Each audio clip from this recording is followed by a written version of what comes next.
لنا من يهده الله فلا مضل له ومن يضلل فلا هادي له ونشهد أن لا إله إلا الله وحده لا شريك له ونشهد أن محمدا عبده ورسوله أرسل الله تعالى بالحق بشيرا ونذيرا داعيا إلى الله بإذنه وسراجا منيرا.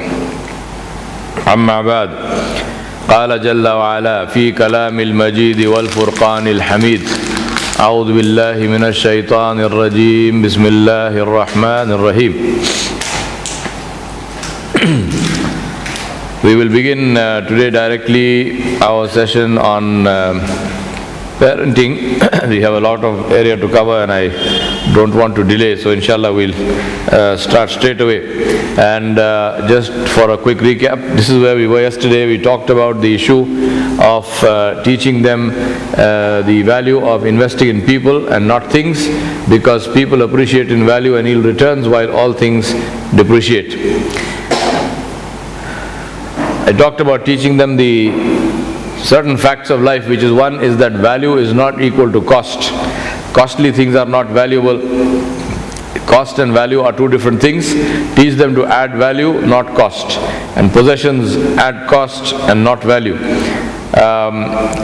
Teach them the value of giving, because it's only empty hands which can hold, and that's the whole issue of saying if you hang on to what you have, then that's all you have. And if you want to have more, then you have to give up what you have. Teach them the value of money, which is difficult to earn, easy to lose, and is not an indicator of the worth of the person. And teach that we hold money in trust for others, and it's not ours to do with as we please. Teach them to deal with money, which is to keep an account of money. When we give an allowance, when we give pocket money, just don't give money and let them spend it. No, teach them how to keep accounts. Actually teach them how to keep a profit and loss account, how to write a balance sheet. This is where you also train them in certain life skills. So keep an account. Secondly, train them and teach them to invest. So if they are getting some money, teach them to invest and say, in the investment, let them invest, whatever it is. Let them buy something, sell something, teach them how to invest. So teach them then to invest, and teach them to do a cost-benefit analysis of the investment and say, this is how much I invested and this is the return that I got, and is that a good return? Then teach them the issue of charity, because the best cost-benefit is what Allah subhanahu wa ta'ala gives. No one gives a better return on investment than Allah subhanahu wa ta'ala. So teach them the return that Allah subhanahu wa ta'ala gives on investment. Move them from spending to earning. And that's very important. Move them from spending to earning, because that's how they will learn the value of money. That money is not just to be taken and spent. This is one of the biggest problems today that we have, especially among children from affluent families, that they have no concept of money. They think that the father is the ATM machine and the mother is the card.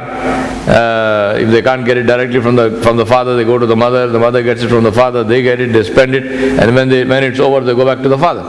And this is a standard problem, and I've seen this problem in my family business consulting practice. I've seen this problem with Muslim families across the world. And please notice, I'm saying with Muslim families, because I've not seen this problem with non-Muslim families. They seem to teach the value of money, we don't.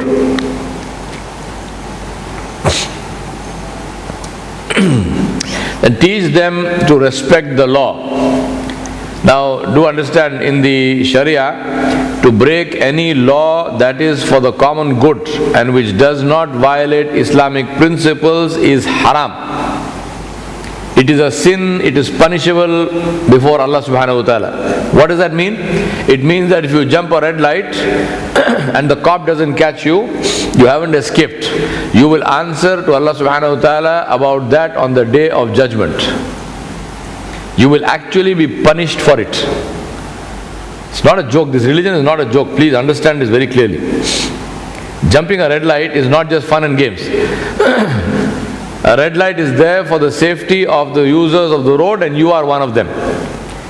And just because there is no cop and you drive through the red light and you think you are a big man, you are not a big man. You have become culpable before Allah subhanahu wa ta'ala, and you will be held accountable and you will be punished. Some ulama have even gone to the extent of saying that to deliberately break a law which is for the good of society renders you out of Islam. You have become a non-Muslim, you have become a kafir because you have broken this law. But even if you don't go to that extent, definitely it is a major sin, definitely it is haram. For example, there is a law in this country for the protection of animals, which prohibits wildlife, killing of wildlife, which prohibits hunting. And we know that a lot of Muslims from Hyderabad and from other places take great pride in breaking this law. They go in the night, they have no concept of hunting, they have no bravery, they have no nothing, they don't even know how to shoot. They go in the night, they violate the law, they use searchlights, they shoot animals, for every one they kill, they leave 2 or 3 others wounded to die in terrible agony. If you want to know what it feels like to die like that, shoot yourself in the belly. You will know. You think it's fun and game. You shoot a cheetal stag through the belly and he dies in agony, and you have no concept of that. Please understand, you are breaking a law of the land which you are supposed to follow. According to some scholars, you have become a non-Muslim. According to the other scholars, you have not become a non-Muslim, but you have committed haram. That meat is haram, it is like eating pork. Because that meat has come from stealing. That meat has come from breaking the law of the land. It's like stealing somebody's chicken and eating it. Is it jaiz? Is it halal? No. Then how is it halal when you break the law of the land and you kill an animal which you are supposed to, which you are not permitted to kill, and then you eat that meat? How is it halal? It is not halal. It is haram. Ain haram. It is like eating pork. Fudging taxes, haram. The income tax department may not catch you. Allah subhanahu wa ta'ala will catch you. And you will pay for that. Please be very, very clear in your mind about this. Because by doing that, by fudging taxes, you are breaking a covenant. And Rasulullah sallallahu alaihi wasallam said, the one who breaks a covenant is not from us. What is the meaning of not from us? You are breaking a covenant of citizenship of the country. When you accepted citizenship of the country, whichever country it was, when you have taken their passport, you have accepted that you will follow the law of the land, and one of the laws of the land is that you will pay your taxes. And if you are fudging your taxes, you are breaking a covenant of citizenship of the country. It doesn't matter if that country's police or that country's IRS or that country's income tax department doesn't catch you, Allah subhanahu wa ta'ala will catch you. And you will answer to Allah subhanahu wa ta'ala, and you will be punishable before Allah subhanahu wa ta'ala. Please understand, I do not know of any children who fudge taxes, but I know many parents who fudge taxes. And their children know that they fudge taxes. Taking bribes is haram, even if it is 1 paisa. Giving bribes is haram. I am not going to now list down a list of the laws of the country and who breaks which law, but do understand this. Teach children to respect the law. Driving before you have a license is haram. There is nothing great about having your 10-year-old kid driving your car and you are very proud, my 10-year-old kids drive a car. You are teaching that 10-year-old kid to break the law. You are teaching him to commit haram. And you will know if that 10-year-old kid drives that car over your own 2-year-old kid, then you will understand the meaning of that. And don't think it won't happen. Don't think it doesn't happen. People think it's very cute that oh, my little son drives a car at the age of 8. La hawla wa la quwwata illa billah. Teach people to respect the law. Teach children to respect the law. There is a confusion in the confusion is also deliberately created confusion. It's not a confusion, it's how they try to justify doing wrong things. And that confusion is that they think that if the law is not a law which is specified in the Sharia, then they can break it. Please understand very clearly. That's why I have mentioned it very clearly here. The overall law in the Sharia is that to break any law of any country which is for the general good is haram in the Sharia. Teach them service. and teach them service. The number one thing of service is dawah of Islam. Go out in the path of Allah. Don't get yourself unnecessarily confused by saying whether you should go with Tablighi Jamaat or you should not go with Tablighi Jamaat, and the Tablighi brothers, they read this book and that book. La hawla la quwwata illa billah. You know, we are so petty. Muslims are so petty. May Allah save us from our own pettiness. If there are a million good things in somebody and one bad thing, you only see that one bad thing. The million good you don't see that. There's a famous story somebody told me the other day where they said that there was in the time of Maulana Yusuf Kandhlawi Rahmatullah Alayhi, who was the Amir of Jamaatul Tabligh, there was a Shaykh in the UP who sent one of his students, and he said, go to Nizamuddin and see what is this whole thing about Yusuf Kandhlawi, because Yusuf Kandhlawi Rahmatullah Alayhi seems to be very popular and he seems to have a lot of following and so on. So go and stay there for a few days, and what is so special about him? So this young man, he went, he spent 1 month. He stayed in Nizamuddin in the masjid, and he spent 1 month in the company of Maulana Yusuf Rahmatullah Alayhi. And then he came back. So his Shaykh said, what did you see? So he said, Shaykh, he is nothing, he is worthless. So the Shaykh says, I am not asking you for your opinion about Yusuf Kandhlawi, I am asking you, what did you see? Describe for me, what did you see? So he said, I saw, he wakes up like 2:30 in the morning, and he prays tahajjud. And then he sits and he reads the Quran, and he is involved in dhikr and so on. And then the time for Salatul Fajr, Azan is called, and he prays Salatul Fajr. And he says after Salatul Fajr, then he sits and he gives a talk. Sometimes it is half an hour, sometimes 45 minutes, sometimes 1 hour. So he gives this bayan. And he says after this bayan, breakfast is served in the masjid, and he does not eat until everybody has eaten. So if there are 10,000 people eating, he will eat only when all 10,000 have finished. So he walks up and down to ensure that everyone is getting the food properly. He says after that is over, then he has his breakfast. And he likes tea. So he drinks tea, and sometimes the tea falls on his shirt, and sometimes you see some stain of tea on his shirt. And then he likes to eat some pan. So once in a while you see some katha or something, the stain of pan on his shirt also. And so it does not nice. Alim, and he has this stain of shirt of tea and some pan. So he said, and then what? Tell me. He said, tell me something. After that, what? So he said, after that he sits in talim, and he narrates ahadith and so on, and he gives talim, dars of hadith. Until when? Until Dhuhr. And then he prays Dhuhr. And after Dhuhr, lunch is served. And then once again he will walk up and down and ensure that everybody has eaten before he eats. And after that he has Khairullah, he sleeps for about half an hour or so, and then he gets up and then he takes the Karguzari of the Jamaat. So whichever Jamaat has gone from where and what is happening with and in which country what is happening and so on and so forth, they all come and narrate to him, and he explains all of this. Then what happens is then time for Asr. Then after Asr, there is a talk. And then people go in Khuruj. Then they go out and they invite people and so on. Then Maghrib. And after Maghrib there is another bayan, he gives the bayan, the main bayan for the day. Then what happens? He said by then, time for Isha. Then we pray Isha. He says after Isha people eat. He finishes all of that. Again he walks up until they have finished, he will not eat. After that then there is some other mudhakara for a little while. And then around maybe 11 o'clock or something like this, he goes to bed, he is up again at 2:30.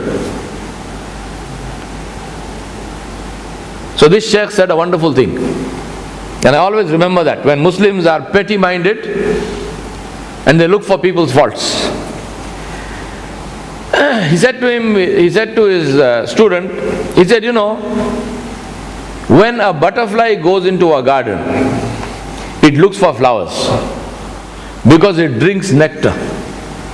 He said when a pig goes into a garden, it looks for dung, it looks for feces, because that is what it eats.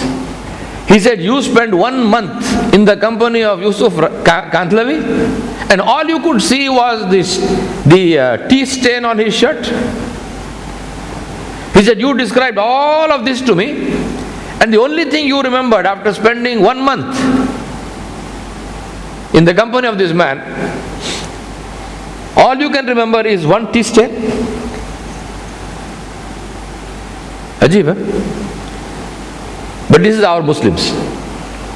So all that the Jamaat Tabligh does, no, but there is one Zaif, there is a Zaif hadith. The fellow who is saying Zaif hadith, he does not even know the meaning of Zaif. My point is, my brothers and sisters, don't get into this critical mode. It does not help anybody. If there is a Zaif hadith, you don't want to read it, don't read it. Read the Sahih hadith, because there is also that. Focus on what is good. Leave out what is bad. Don't take what is bad, focus on what is good. What is not good, leave it out. Make dua to Allah subhanahu wa ta'ala to correct. That is how we will keep our hearts together. Today's ummah has reached a position where a Muslim does not call another Muslim a brother. He has to be from my Zat, and he has to be from my madrasa, and he has to be from my madhab, and he has to pray in my masjid, and he has to do this and he has to do that. La hawla wa la quwwata illa billah. One day one brother came to me and told me about another young fellow. And he said, Yawar Sahab, you know the son of so and so? I said, yeah, what happened to him? And I knew this boy was a good boy.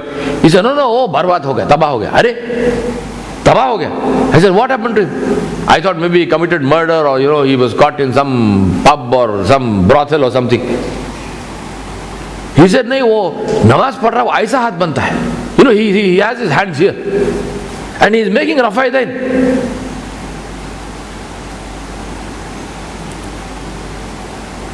So I said, an 18, 19-year-old kid comes into the masjid to pray all 5 salawat by Jamaat, and the only thing you can see is that he folds his hands here. And because you are Hanafi, you don't like the idea of his folding his hands here. I said, do you know the dalil of Imam Abu Hanifa rahmatullah alayhi when he said to fold his hand, your hands here instead of here? Do you know the dalil? You find fault, he says, he does Rafaidain. I said, do you know the dalil of Imam Abu Hanifa rahmatullah alayhi who said Rafaidain should not be done? And do you know the dalil of Imam Shafi and Imam Malik and Imam Ahmad who said Rafaidain should be done? Do you know this dalil? You have shiddat with jahalat. Not with ilm. Shiddat with jahalat. Please remove this junk and garbage from your minds. This deen of Allah subhanahu wa ta'ala was brought to us by Muhammadur Rasulullah sallallahu alayhi wa sallam. And they asked him, Ya Rasulullah, who is a Muslim? He said, a Muslim is anyone who said, Ashhadu an la ilaha illallah wahdahu la sharika lahu wa ashhadu anna Muhammadan abduhu wa rasuluh. First condition. Second condition, he prays in the direction of our Qibla. He prays in the direction of Kaaba. And third condition, he eats what we slaughter. The conditions of Rasulullah sallallahu alaihi wasallam about being a Muslim are only 3. He should say, Ashhadu an la ilaha illallah wahdahu la sharika lahu wa ashhadu anna Muhammadan abduhu wa rasuluh. He should pray in the direction of our Qibla, not some other Qibla. And he should eat what we slaughter. Nabi sallallahu alaihi wasallam did not say anything about the color of his turban or the length of his beard. He did not say anything about this or that. Alhamdulillah, the beard is important. It is a sunnah muakkada of Nabi sallallahu alaihi wasallam. You have heard me and you know my position on it. But if somebody tells me that some fellow who is praying salah, his salah is not valid because he does not have a beard, I will fight him to the death. Do not break this ummah.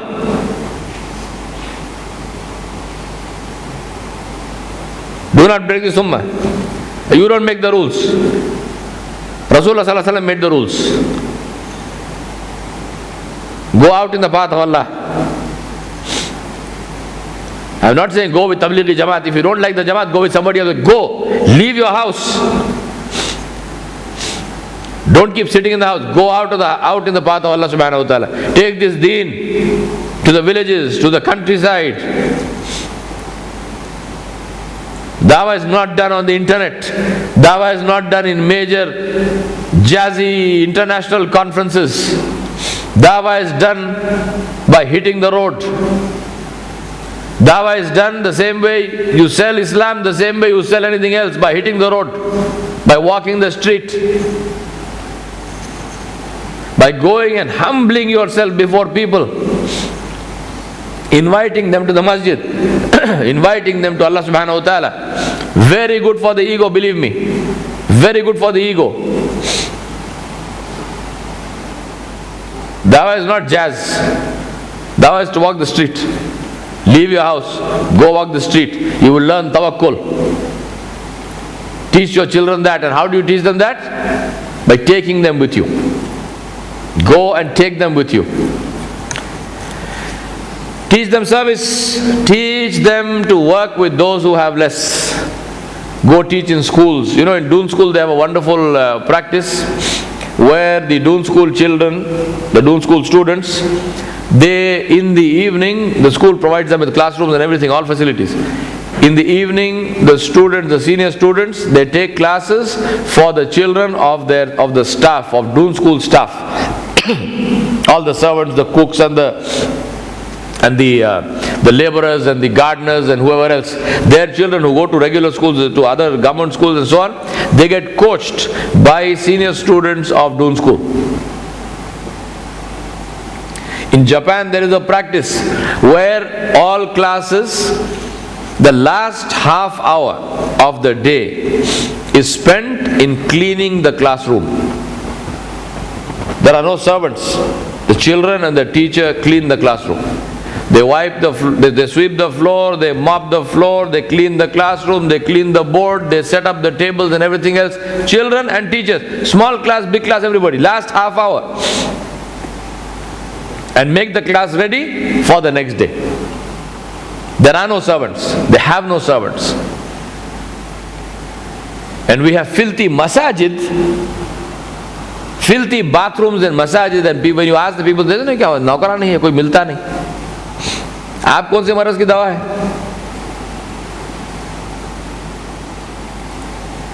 Teach punctuality and discipline. You know today what Muslims are characterized by? People make fun of this. People say this is Arab time or Muslim time. We should be ashamed. We should be ashamed. Time is a number. It's not open to interpretation. 9 o'clock is 9 o'clock. It is not open to interpretation. 9 o'clock cannot mean something for me and something else for Ashfaq. 9 a.m. is 9 a.m. Time is a number. Period. So if you are not punctual, you are breaking a covenant. If you said to somebody, I will meet you, and I don't know, why do we read the seerah? Tell me. Why do we read the seerah? A man said to Rasulullah sallallahu alaihi wasallam, I will meet you at such and such a time at such and such a place. And Nabi sallallahu alaihi wasallam agreed. That man forgot. 3 days later he remembered. And when he went there, he found the Prophet sallallahu alaihi wasallam there. So every day at that time, Rasulullah sallallahu alaihi wasallam was going there and spending some time in that place waiting for this man. 3 days later. Nice story, no? Now you can forget about it. Time is a number. Please understand this. Write this down. Time is a number. It's not open to tafsir. It's not open to interpretation. Time does not mean one thing for me, one thing for you. Time is a number. If you say you are going to come to a place at 9 o'clock, you come there, you should be there at 9 o'clock. The only reason you are not there at 9 o'clock is if it is something which is completely out of your control, in which case you must phone or get in communication with whoever you promised to come there and say, this is the reason I am unable to come. How will children learn punctuality? When you are punctual. How will children learn discipline? When they see discipline in yourself. Waking up in the morning for Salatul Fajr.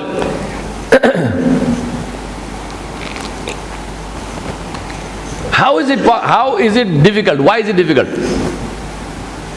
What is the difficulty?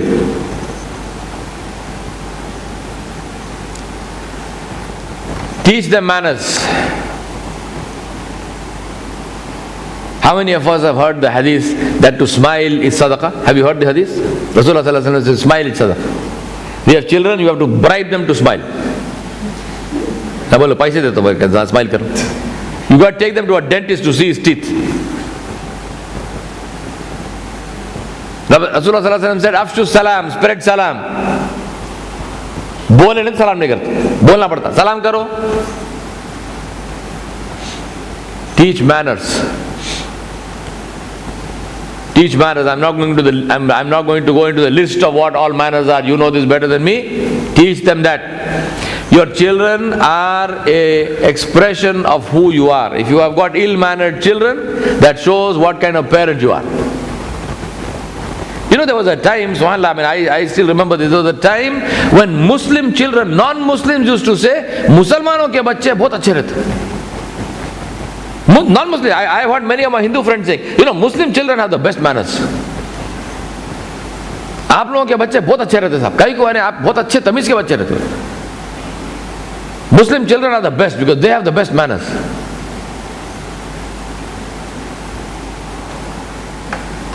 Make charity a habit and account for it. Ask your children, this month's allowance, this month's pocket money, how much did you spend in charity?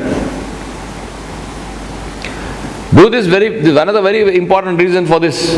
Because you know, this Ummah of Muhammad sallallahu alaihi wasallam, alhamdulillah, illa mashallah, except for certain Muslim countries where the governments support Islamic work. Otherwise, the vast majority of Islamic work across the world is done purely and purely by the charity of Muslims. It is what Muslim businessmen spend, and Muslim young people and old people and normal, citizens, what they give in charity. Teach your children charity, because that's how this good work will continue. Otherwise, once you may be a great philanthropist, but once you are dead, your children will stop that work. They will say, why should we give so much money? But your father used to give. My father was nuts. Why should I give that money? He was crazy. Teach them the benefit of charity so that they understand the importance of that. And teach them to work in the masjid and work for the community. How many of us teach our children to go and ask the neighbors, is there something I can do for you? How many of us, if I took a survey and say, if I asked your children and said, do you know the name of your neighbor? What do you know about your neighbor? How many children do they have, and so on and so forth? Do you know what they need? Did you ever in your entire life, I'm not saying in the last month, last week, in your entire life, did you ever go to the neighbor and say, is there something I can do for you? But we all know the hadith. When Nabi sallallahu alaihi wasallam said, you are responsible for 70 houses on either side of where you live. 70 houses. Forget 70, take a responsibility for one at least. Just ask. 9 times out of 10 the neighbor will die of shock probably. Just ask. Go and ask, is there something I can do for you? You know, Islam did not spread by the sword. Islam spread because of akhlaq. Islam spread because people behaved like this. This is not rocket science. I'm not inventing all this stuff.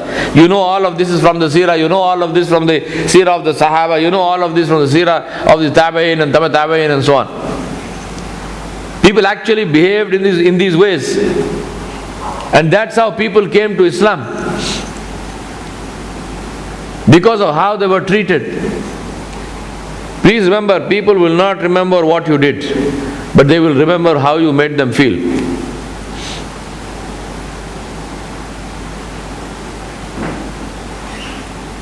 Go and ask people. You cook something in your house, take it to your neighbor.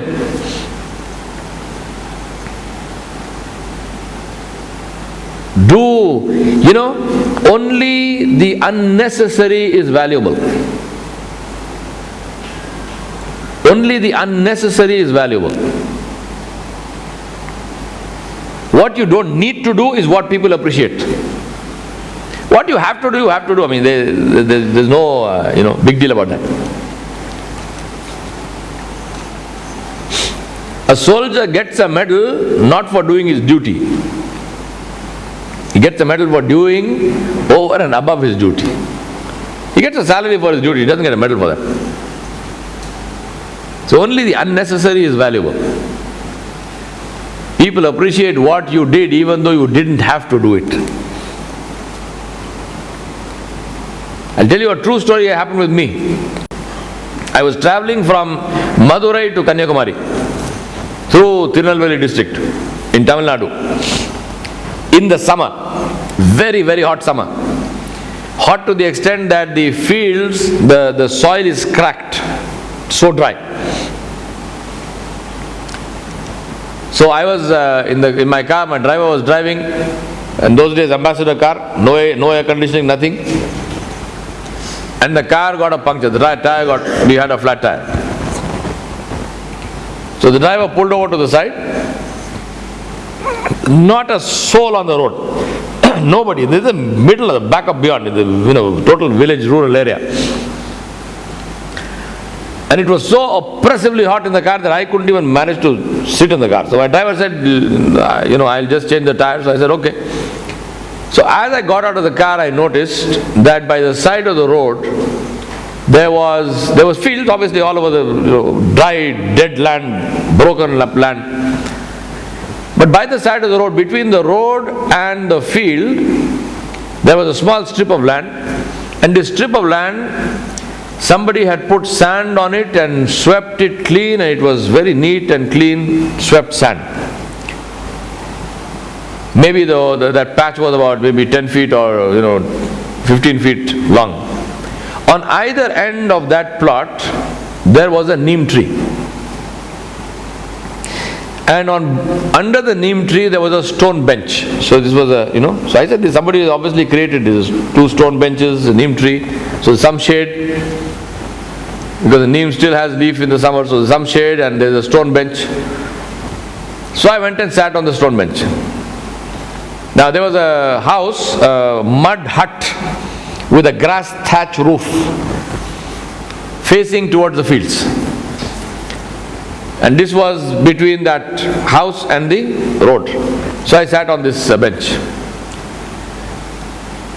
Few minutes later, an elderly lady comes out of the house, elderly Hindu lady. And going by the area, more than likely she was a Dalit lady, she was a scheduled caste lady. She came out of the house with water. She had a brass pot, that's how they drink, a brass pot, and she had a glass. And she came and she asked me in Tamil, she said, would you like to drink some water? So I said, thank you very much. So she gave me some water, I drank some water, she gave some water to my driver. Then she went back inside. Then her son came out and started helping my driver to change the tire of the car. Now I am sitting there wondering what's going on. I am talking about akhlaq. Then a few minutes later, this lady comes out with tea. Allah is witness, this happened to me. She comes out with tea, and she comes out with a small plate with some murku on it. What they make, what is murku, right? So she offered me the tea. I had some tea, I had some murku, and her son took the tea also to the driver also had some tea and some murku. And then she went back inside.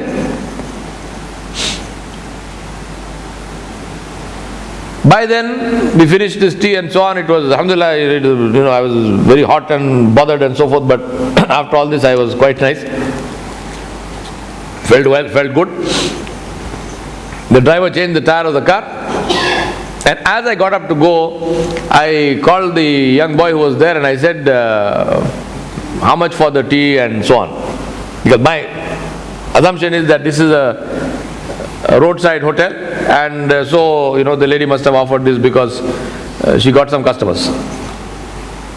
The boy refused to take money. He said, no. He said, what do you mean no? He said, nothing. I said, what do you mean nothing? His mother came out. So I said, in Tamil, I was speaking Tamil, I said, Amma, I said, can I give you some? He said, no. He said, what do you mean no? She said, no. She said, I just saw that your car was punctured, you came and sat there, so I thought, well, let me offer you some water, and since you are a stranger, you are going somewhere. I thought, let me offer you some tea. He says, you don't have to pay for this, there's nothing to pay.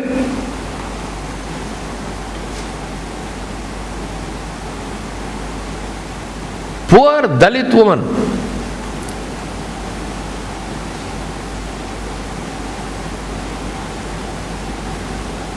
With great difficulty, it so happened the next day was Diwali. So with great difficulty, I sort of talked my way into getting her son to accept something from me. As I told her, I said, I am like your son, so this is my younger brother and I can give my younger brother something. Do I have your permission? I did all of this. Akhlaq.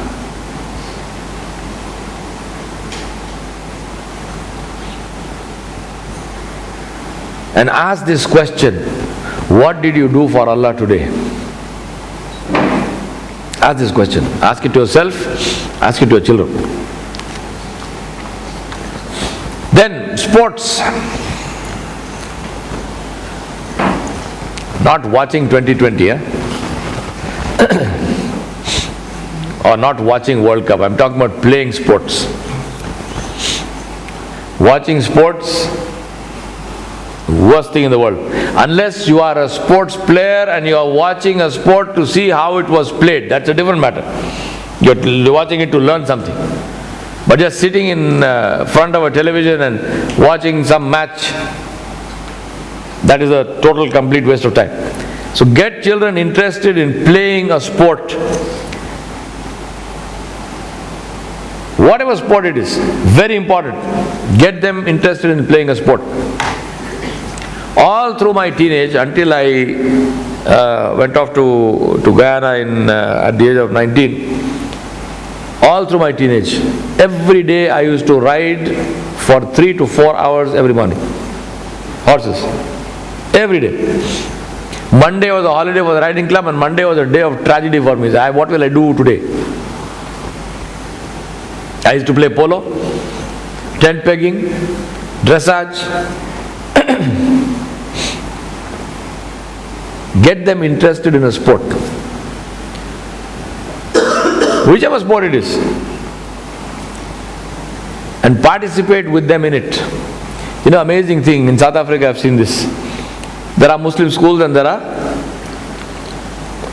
regular state schools. And what they call white schools. Of course there are no white schools and so on anymore because there's no segregation. But they're talking about erstwhile white schools.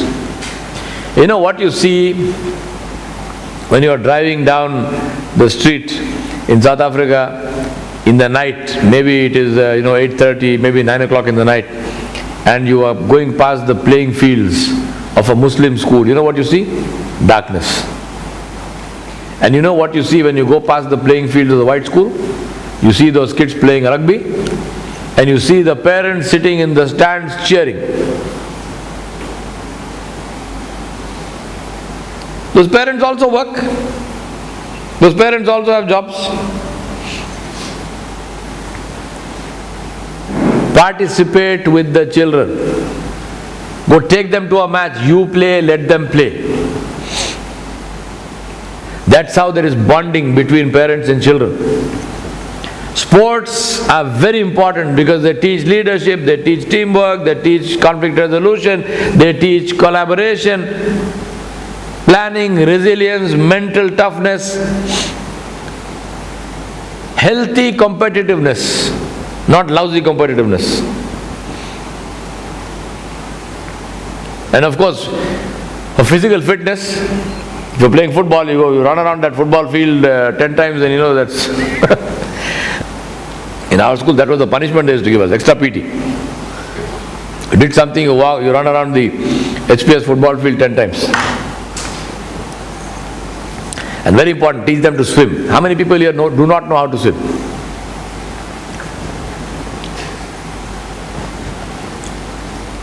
You are sunk.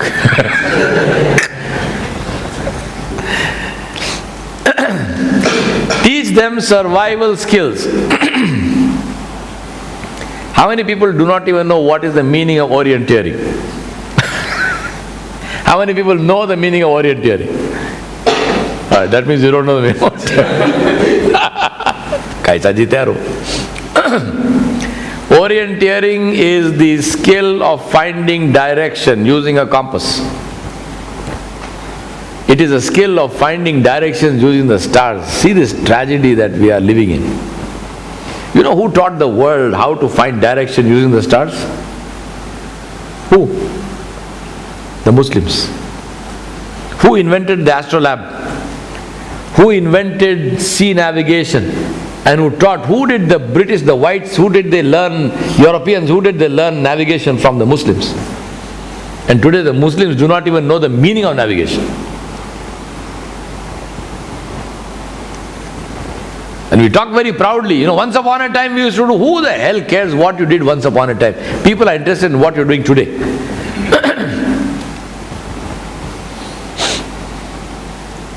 Orienteering, teach them. If you take one of your children and drop them in some forest somewhere, will the child come out alive?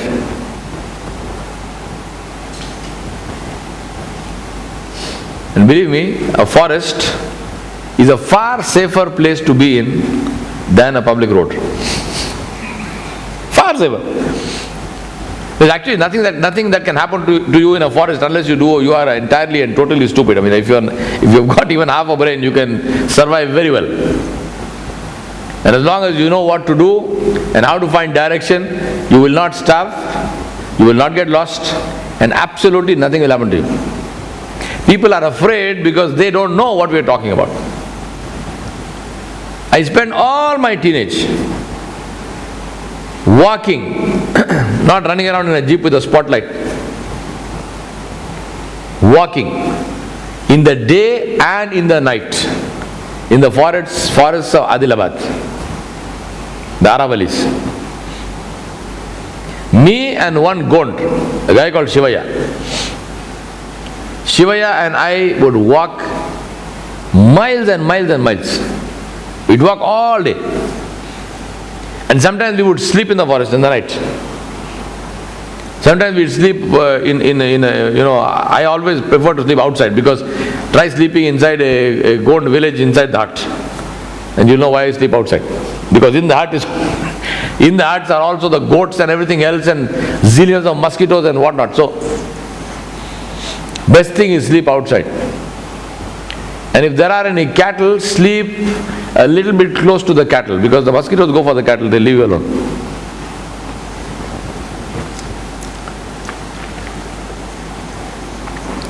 And all those forests had tigers and leopards.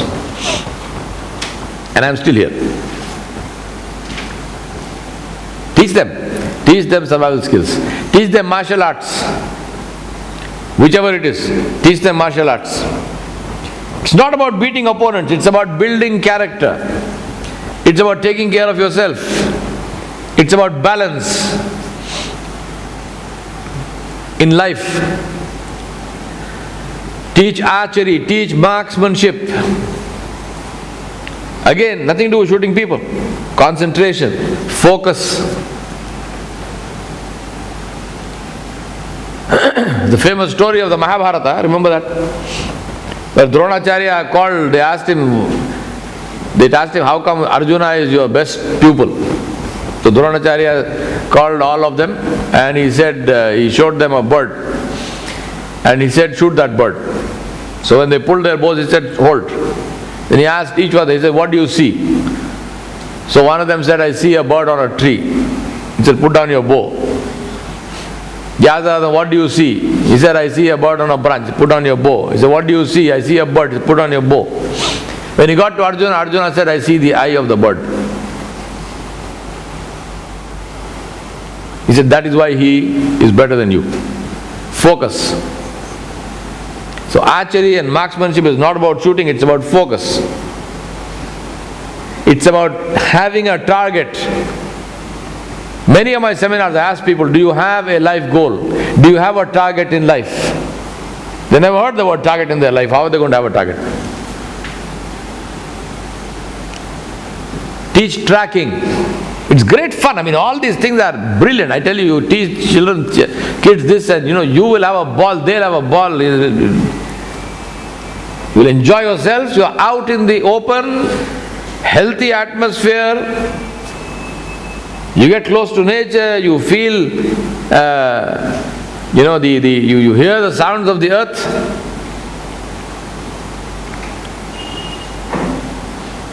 Tying knots, all the scouting stuff, lighting a fire, cooking without utensils. The best fish I've ever eaten in my life is what we used to cook in Guyana when we used to camp. My friend Peter Ramsing and myself used to camp on the Burbis River, about 80-90 miles upriver, in the middle of the Amazonian rainforest. Not a butterfly there except for the two of us. Only animals. You couldn't sleep on the ground because of anaconda snakes, so you slept on hammocks. You tie up a hammock between two trees and you sleep. And the best fish I cooked and ate is you catch a fish, and then what you do with that fish is you clean it and you put some whatever masala you want to put in it. And usually we didn't put anything, we just put some salt and some pepper. And then you wrap this fish up in leaves, so plantain leaf or whatever. And then you bury it, you take some clay, river clay, over this leaf you make you wrap the clay, so you make a ball of clay, and you bury that in the embers of your fire, your campfire. Leave it there. By the time you make your tea and so on and so forth, by the time the tea is ready, the fish is ready. So you take it out, that whole, the lump of clay has hardened, so crack it open, and you have this beautiful, absolutely succulent fish, which cooks in its own juices.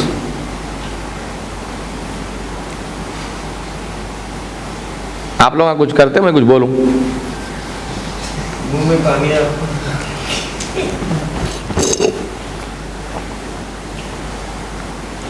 So do remember, camping is not about pitching tents. It is about the attitude of survival. It's about the spirit which gives them the confidence that they need nothing, that they can take care of themselves. It's not about pitching tents and this and that, no. All of that is leading to what? Leading to self-confidence. Leading to the ability to take care of yourself. Knowing what to do. And of course you also have great fun in the process. Give them hobbies. Today we live in an age where little 8-year-old kid comes and says, "Mom, I'm bored."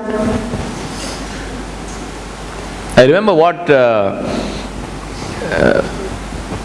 good friend of mine, an elderly Parsi gentleman, great witty man, he had a place in Masanagudi called Bamboo Banks, Mr. Sias Kotawala. So one day there was some guest they had in the camp, and there was a newly married couple and this young lady there. The husband went somewhere for a drive or something, and she was in the camp.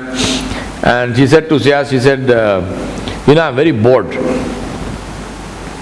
So Sias turns around and says, "Ma'am, only two kinds of people are bored. The illiterate or the imbeciles. So tell me, which one are you?"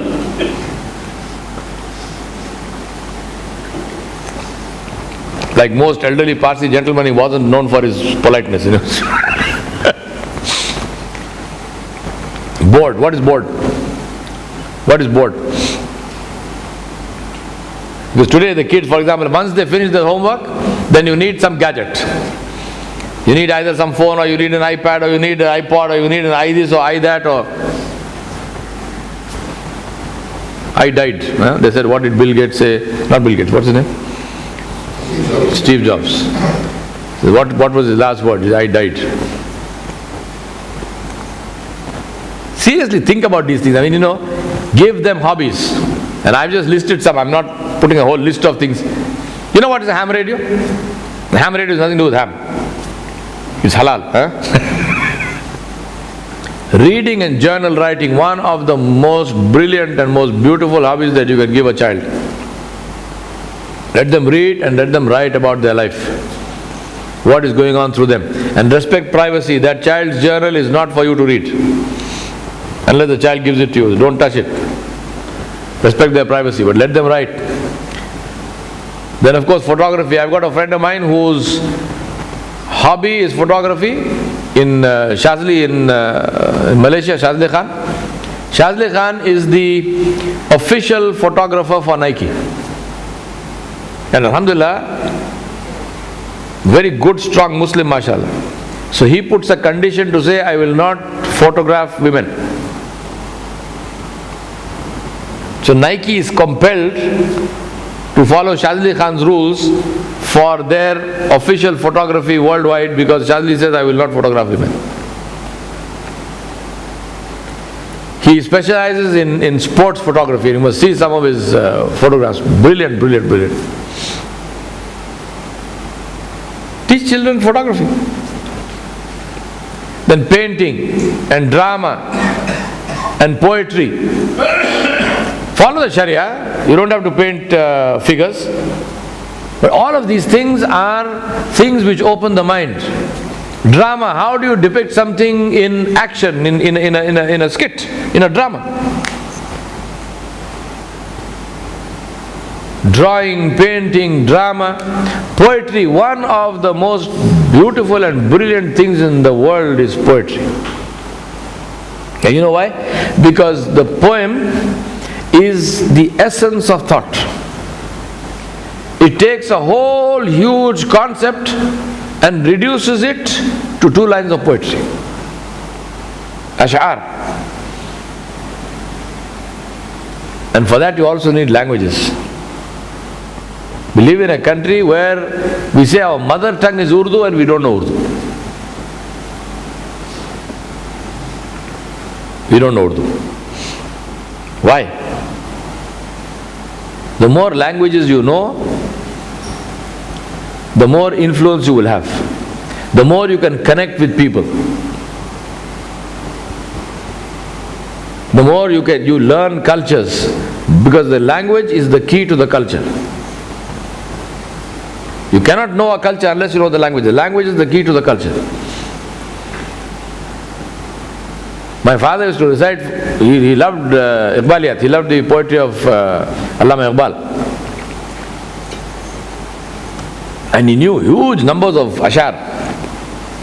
And he used to recite this poetry for us. He would always make us all sit down and he would recite. And then he would explain. So give them hobbies. And do remember, don't make them into collectors. You know, people have hobbies which are collecting stuff. Then commons. Teach people, teach children the responsibility and the meaning of commons. This is one of the biggest problems of us as Muslims. No respect for commons.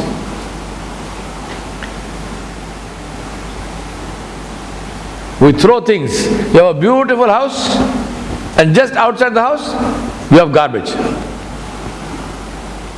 Garbage doesn't grow from the ground. No, garbage came. How did the garbage get there? It came out of your house.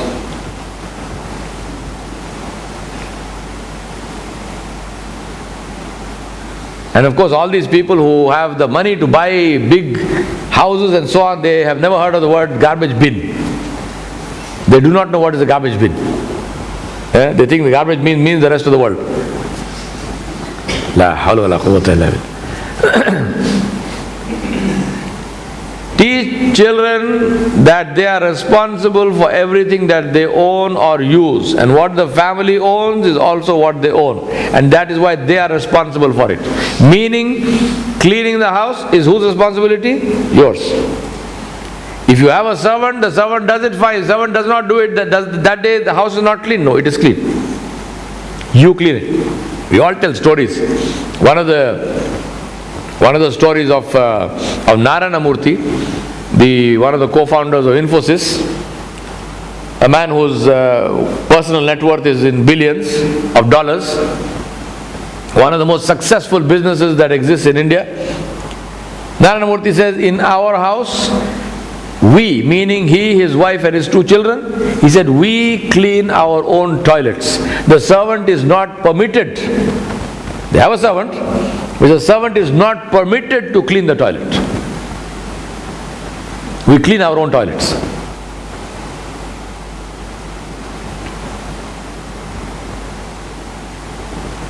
But we prefer to use a filthy toilet in the masjid, but we will not clean it. Even for our own use. Even for our own use. And also remember, take all violations of mistreating commons very seriously. If you are driving down the road and hopefully you will not do it, but if your child throws something out of the window, stop the car, get out, go pick it up, bring it back. Teach them that. Teach them to behave responsibly. Again, care of commons includes how do you behave in common areas.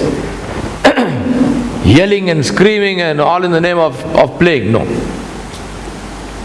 Creating nuisance is not playing. It's not funny for anybody. Teach them that. And very important, never pay them to work in the house. This is a Western concept that we have imported. And he said, I washed my dad's car and I paid, and dad gave me $10. First of all, it's not your dad's car, it's a car that you also use, meaning that it's a family car. And if you clean the family car, that's your job. You don't get paid for that. The West have amazing things. So you pay the kids. And I know situations where once the kids have grown up and they've gone from the house, when they come back and if the kid is coming on a regular basis, the mother actually charges the kid to cook. If the kid wants if the child wants the mother to cook something, the mother actually charges money for this. Wow is right. Now my point is, of course, everyone has an argument, everyone has a reason why they do that. But you know one reason why children feel a distance from the parents and they feel, well, I'm not really responsible because of this. Everything is reduced to cash. What do I pay you? What do you pay me? Never do that. Never do that. It is your job as a child to serve your parents and to look after the house as long as you are alive. And inshallah, it's the job of your parents to do whatever they can for you. You are not doing them a favor, they are not doing you a favor. Alhamdulillah, both of you are doing it for the sake of Allah subhanahu wa ta'ala, and nobody has to pay anybody else. It's shameful. It's as far as I am concerned, a very shameful thing for the children to ask for money or to be given money, and for parents to ask for money or to be given money.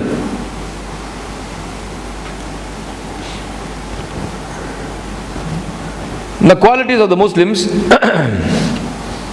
because only leaders stand out. And what did we say yesterday about who have the bashara of Rasulullah sallallahu alaihi wasallam? Al-Ghuraba, the people who stand out as gharib. And remember that you get only one chance to make the first impression. You can't make a first impression second time around. So and for this we have to understand that success depends on 3 things: clarity, strategy, and persistence. You must know what is the goal you are aiming at. You must have a strategy to get to that goal, and you must be persistent in following that strategy. Without these 3 things, if any of these 3 things is missing, you will not be successful.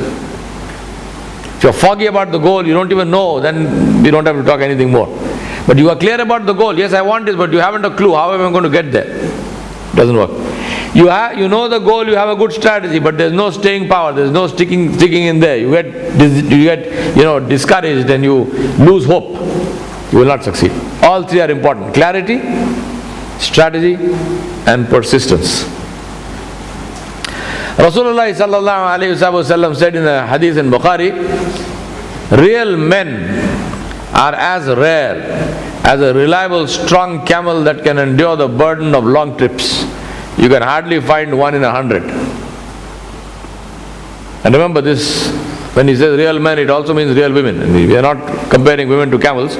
We are simply saying here that real men and real women, meaning people who are worth something, who are people of substance, who are worthy of something, who are not just a head count.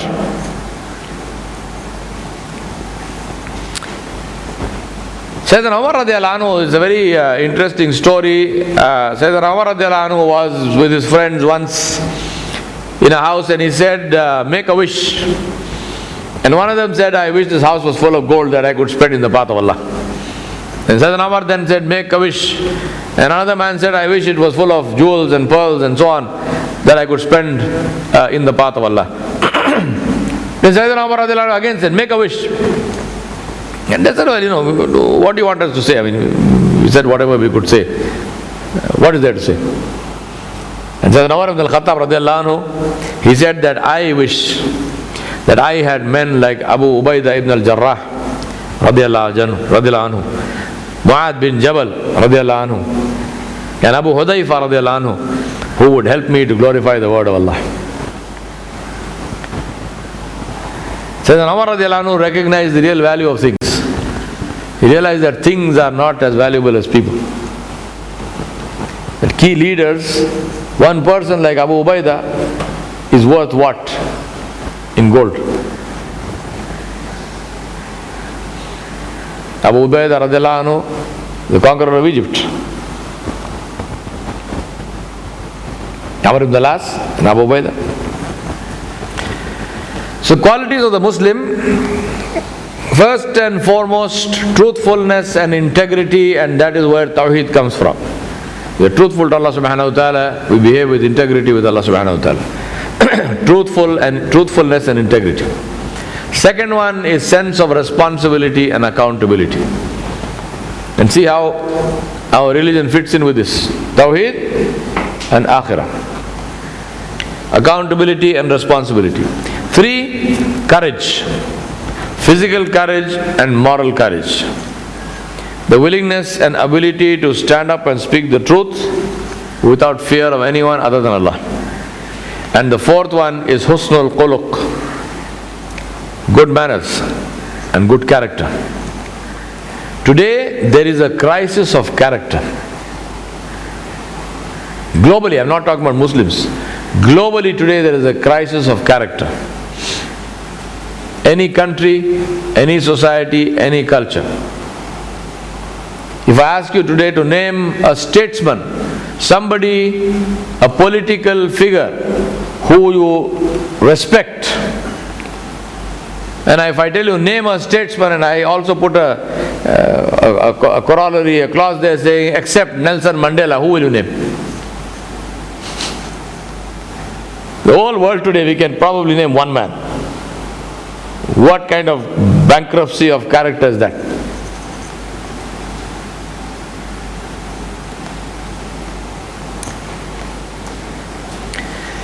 Meanings, words are important because words have meanings and meanings have consequences. In Urdu, we have a word called sakhafat. No? Or Urdu wale jante nahi, sakhafat. What is the meaning of sakhafat? Reading and writing. But sakhafat comes from the root word musaqqaf. And musaqqaf, the root word is sakhaf, and musaqqaf meant or used to mean somebody who has great and honorable character, a noble person.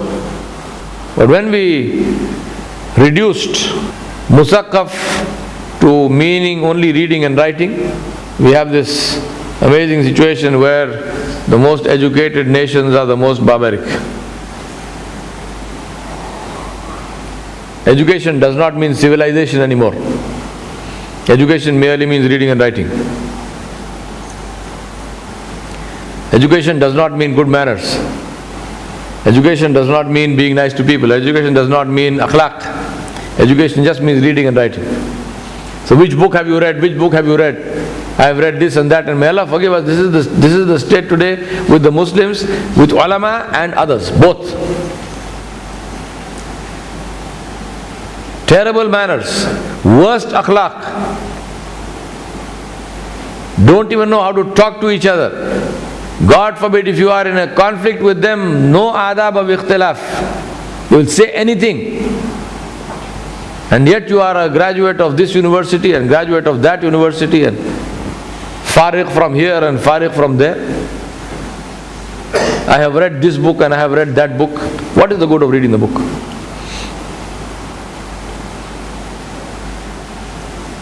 If knowledge alone could do anything, worms wouldn't eat books.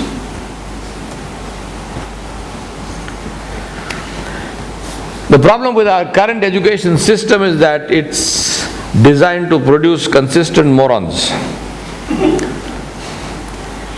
Because the system is focused on consistency, it's not focused on anything useful. I want to show you a little video clip, very interesting. So take a look at that.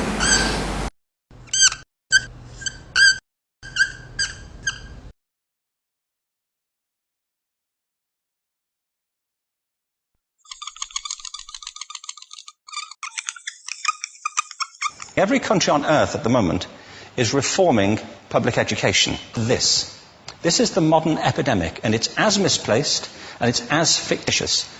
This is the plague of ADHD. Now, this is a map of the incidence of ADHD in America, or prescriptions for ADHD. Don't mistake me here. I don't mean to say there is no such thing as attention deficit disorder. I'm not qualified to say if there is such a thing. I know that a great majority of psychologists and paediatricians think there is such a thing. But it's still a matter of debate. What I do know for a fact is it's not an epidemic. These kids are being medicated as routinely as we had our tonsils taken out. And on the same whimsical basis, and for the same reason, medical fashion.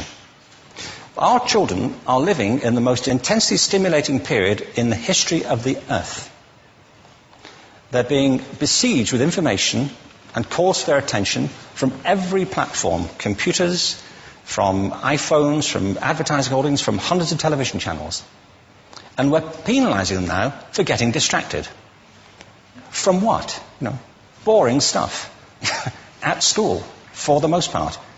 It seems to me not a coincidence totally that the incidence of ADHD has risen in parallel with the growth of standardized testing. Now, these kids are being given Ritalin and Adderall and all manner of things, often quite dangerous drugs, to get them focused and calm them down. But according to this, attention deficit disorder increases as you travel east across the country. People start losing interest in Oklahoma.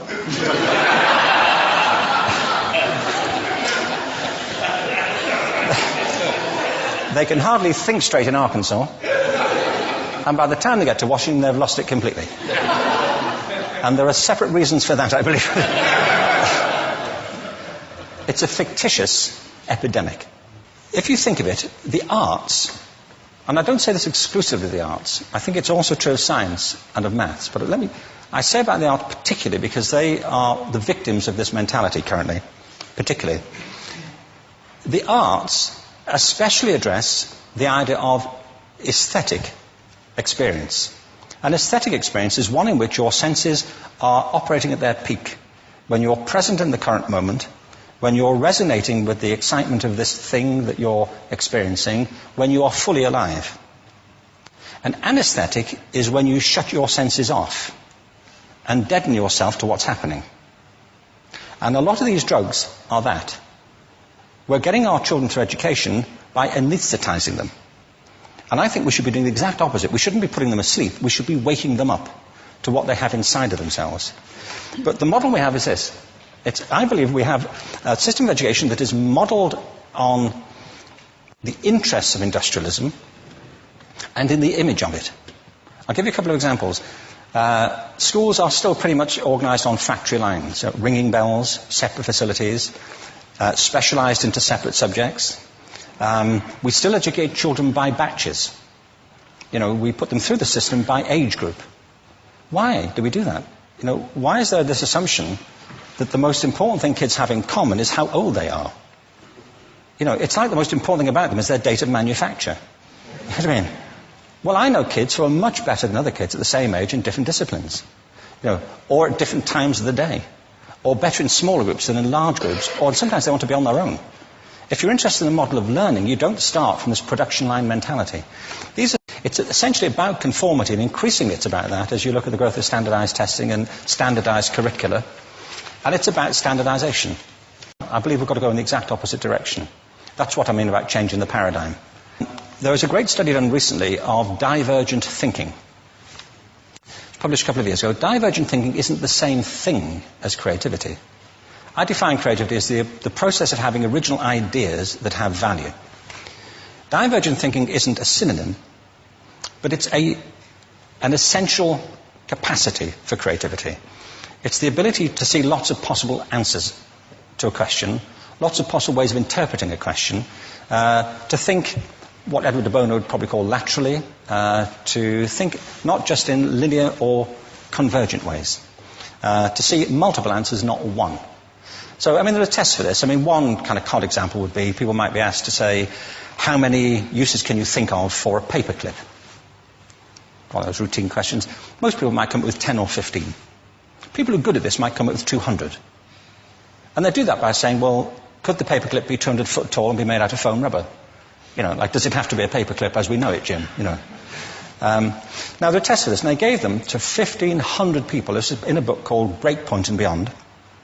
And on the protocol of the test, if you scored above a certain level, you'd be considered to be a genius at divergent thinking. Okay? So my question to you is, what percentage of the people tested, of the 1,500, scored at genius level for divergent thinking? Now, you need to know one more thing about them. These were kindergarten children. So what do you think? What percentage at genius level? 80. 80, okay. 98%.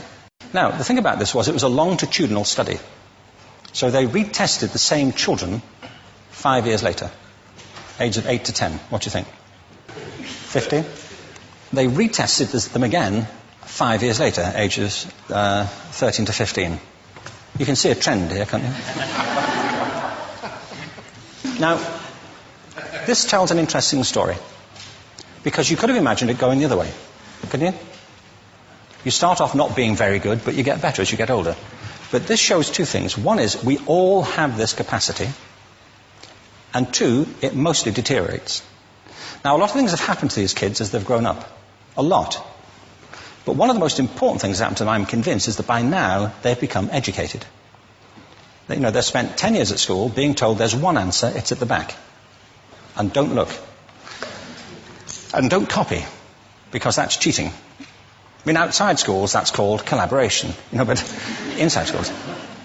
Now, this isn't because teachers want it this way, it's just because it happens that way. It's because it's in the gene pool of education. We have to think differently about human capacity. We have to get over this old conception of academic, non-academic, abstract, theoretical, vocational, and see it for what it is, a myth. Secondly, we have to recognize that most great learning happens in groups, that collaboration is the stuff of growth. If we atomize people and separate them and judge them separately, we form a kind of disjunction between them and their natural learning environment. And thirdly, it's crucially about the culture of our institutions, the habits of the institution and the habitats that they occupy.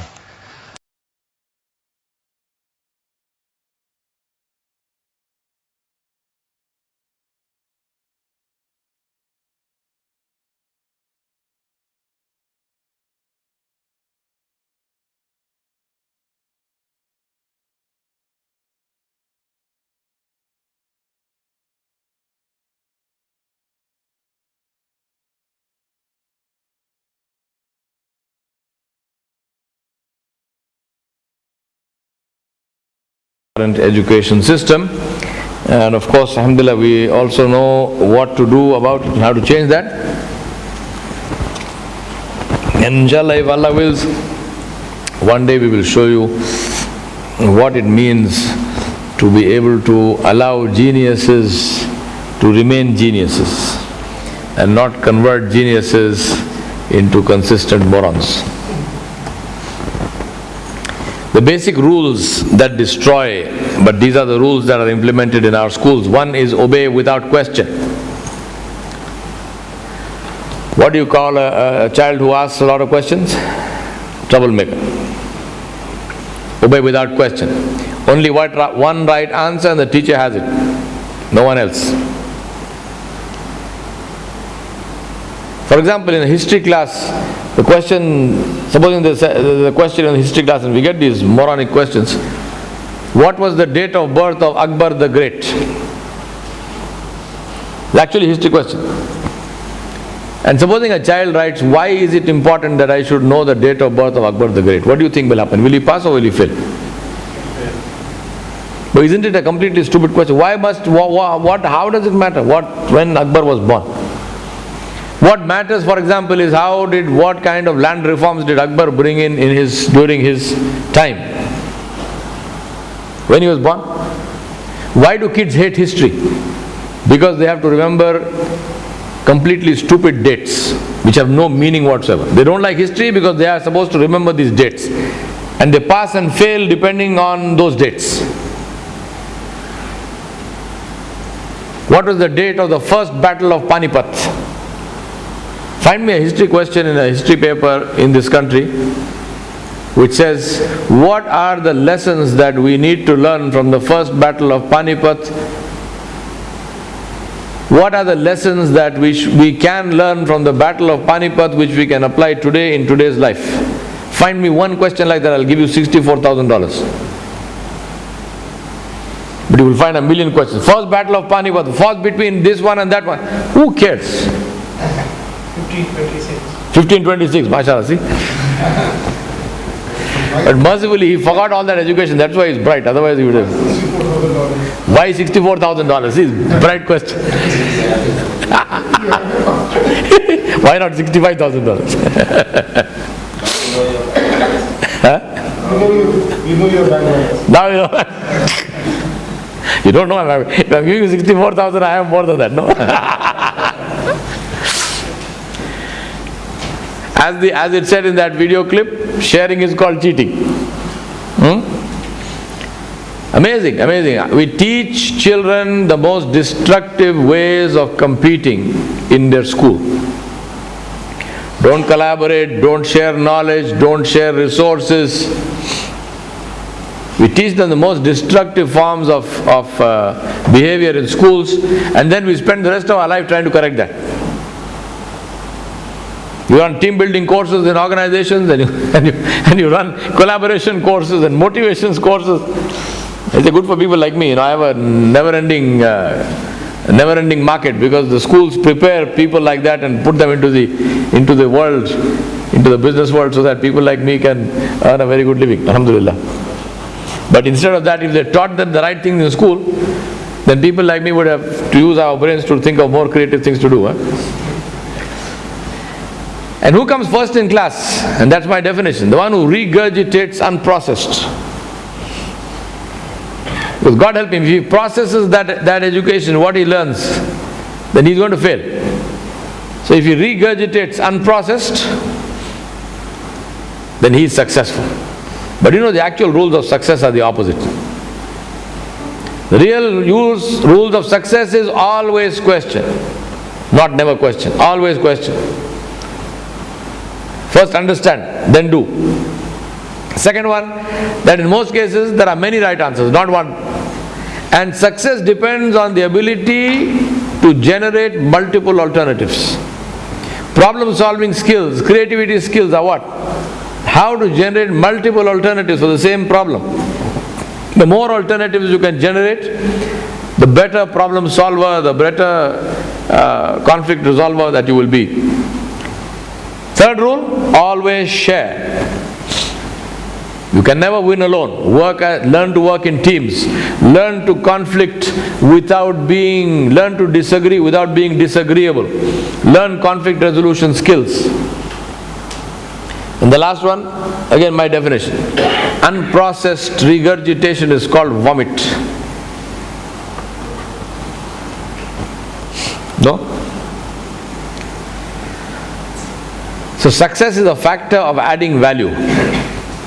So always teach your children to ask, what value are you adding on a daily basis? And again, remember, when I'm saying all of these things, teach your children, you can only teach your children if you are practicing that yourself.